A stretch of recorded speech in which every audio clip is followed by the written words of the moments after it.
Let's make the TikTok viral Australian cookies. Today, I'm going to be recreating Brookie Cookies cookie recipe. She's posted her cookie recipe since having her cookbook out. So I thought today I would recreate them with you guys and we can test them and try them out together. I've got all the ingredients ready to go. Today's going to be a bit of a tutorial and I'm going to run through how you make them. And we're basically going to make them together because I actually haven't made them myself. Let's get on with baking. First up, I have just softened the butter a little bit. Put it into the microwave. First things first, I'm going to creaming together the butter and both the sugars. That is 200 grams of unsalted butter. I just get this from Aldi, although the prices are extortionate at the minute. It is £2 or £1.99 per 250 grams.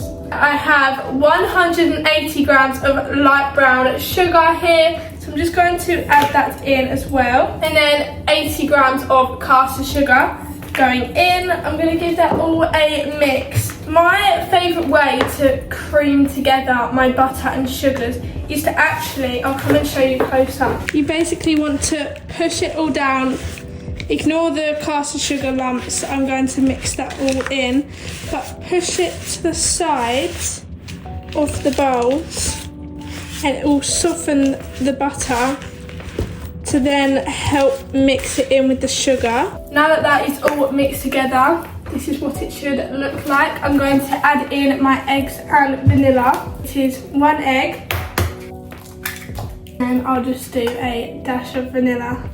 I don't ever measure out my vanilla, I just eyeball it. At the minute it's kind of similar to my cookie recipe, although there is a little bit more sugar than mine and some more butter. The next thing that I need to do now that it is looking like this is add in my flours. So this is the main difference between my recipe and Brookie's recipe. She adds self-raising flour and plain flour, whereas I just do all plain flour. So there is 250 grams of self-raising flour, 200 grams of plain flour, also 1 teaspoon of baking powder, which again I do baking powder and bicarbonate of soda, so this is a little bit different. I have to separate them into 150 grams, so they are very big. Mine are usually between 100 and 120 grams. I'm just mixing that all in. And she also uses chocolate chips, but I actually prefer using normal chocolate bars and then cutting them up because I feel like you get more chocolate. It feels like there's more chocolate because there's chocolate specks and more chocolate is being melted. It just looks nicer in my opinion. But I'm not going to recreate it exactly, but it's basically the same. For the next part, it's actually a bit weird what I do, but this is specifically what I do, is at the moment it is looking like this, where it's quite crumbly, but I haven't cut up my chocolate yet. So what I like to do is I will leave this for a second whilst I cut up my chocolate. So then I use my hands and then I'll go in with the chocolate straight after and mix it all with my hands. I don't actually know why, don't ask me the reason why because I don't actually know, but that's just what I like to do. So I'm going to cut up all this chocolate now. This is 300 grams of chocolate. I'm just going to quickly go on and rant about this chocolate. Basically this morning I went to Aldi to pick up my favourite chocolate that I literally use for everything. It is the 100 gram Essentials and it's 55p I think. They were sold out of white chocolate, dark chocolate and milk chocolate, so I was already annoyed. And then I was like, okay, that's fine, I'll just use the Dairy Fine. That's Aldi's like own version of dairy milk. £1.45 for 200 grams, so it is like 35p more than what it'd be to get 2 bars of the other chocolate that I like. Anyway, I needed to get 7 bars and there was only 6, so I then had to spend £2 to get a 200 gram bar of the like more expensive Aldi chocolate. I think it's like I don't actually really know. So I'm just going to use that, but usually I would use a cheaper chocolate. But anyway, that's the Rantober. Let's start chopping up this chocolate. I just cut it diagonally one way, and then once it's cut up, I do one at a time usually, so I don't know why I laid it out. Once that's all cut up, I'll try and spin it round. So I'm cutting the same way. I'm not having to go like that and move my arms. This is roughly about the size of one little bit that I've cut up. They're around that size, but they're not all the same. There is different sizes, but I think that's good for a cookie, me personally, because give you variety, and like I said, there'll be lots more chocolate because you'll find it in more places with the specks of chocolate rather than the chocolate chips, which I don't think give you the same amount of chocolate. Even though it is the same, it doesn't feel like the same amount of chocolate. I'm going to just cut up the rest of this chocolate. Chocolate is all chopped up. This is what it's looking like. There's lots of chocolate, as you can see. Now I'm going to go back to finishing off mixing the rest of the flour into my mixture. I'm just going to take off my rings and my bracelets and my hairbands. I feel like I'm about to start sweating. This fire is so hot, and because I'm doing quite a bit, it's making me feel hotter.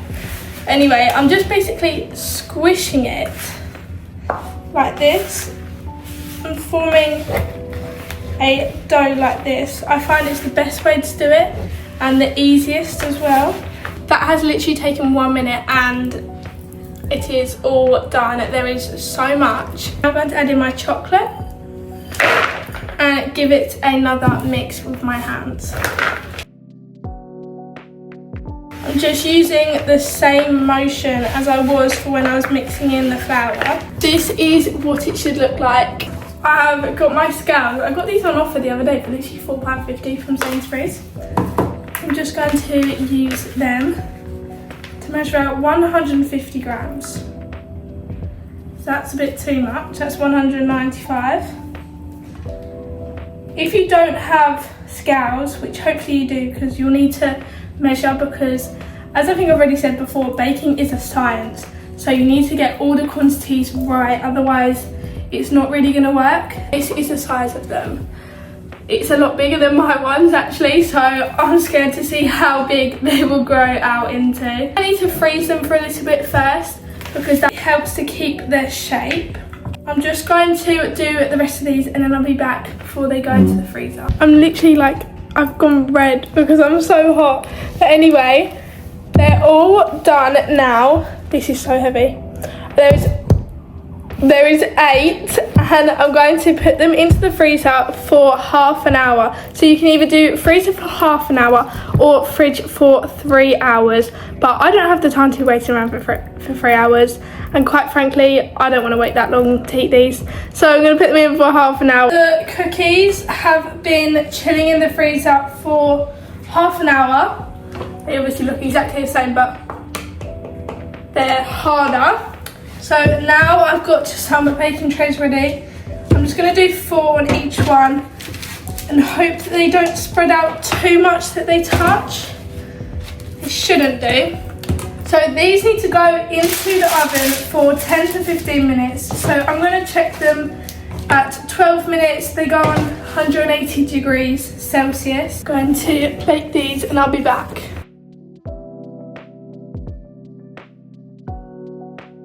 Have you guys seen how good these cookies look? Look at them. I'm going to try one with you guys now and open it up so you can see. I'm so excited to try these. I have one. Look at this. Look how much chocolate is in there. I'm going to break it open so you can see. Oh my goodness, it's still hot. Look how thick that cookie is. I'm going to have some of this. Look at that.